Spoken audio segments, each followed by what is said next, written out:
Argentina और Brazil, जो भारत और पाकिस्तान की तरह पड़ोसी हैं, दोनों ने परमाणु हथियार बनाने की कोशिश की, शुरू किया। फिर उनको समझ में आया कि ये पागलपन की दौड़ है और उन्होंने ख़त्म किया। और दुनिया के 125 देशों ने बाकायदा संधि करके हस्ताक्षर किए। और ये उस तरह की संधि नहीं है एनपीटी की तरह की, जिसमें अमेरिका ने वहाँ मरोड़ मरोड़ के साइन कराया। पूरा का पूरा दक्षिण अमेरिका, पूरा का पूरा अफ्रीका, दक्षिण पूर्व एशिया, मलेशिया, इंडोनेशिया, थाईलैंड, ये सारे देश, कजाकिस्तान के आसपास के 5 देश और मंगोलिया एक अकेला देश है।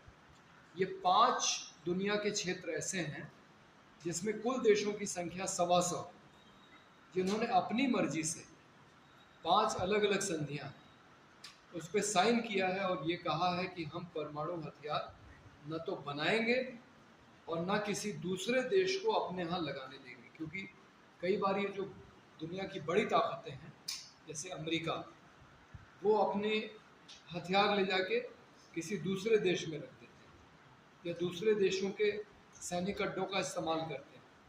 अभी अमेरिका यूरोप के काफ़ी देशों से नाराज़ है क्योंकि ईरान की लड़ाई में यूरोप के देशों ने उसका साथ नहीं दिया, और आज उसने दक्षिणी कोरिया के साथ अपना जो सैन्य अभ्यास था उसको ख़त्म किया है, क्योंकि दक्षिण कोरिया ने भी उसका साथ नहीं दिया। तो ऐसे 125 देश हैं करीब। दुनिया में कुल देशों की संख्या 190 से थोड़ी ज़्यादा है।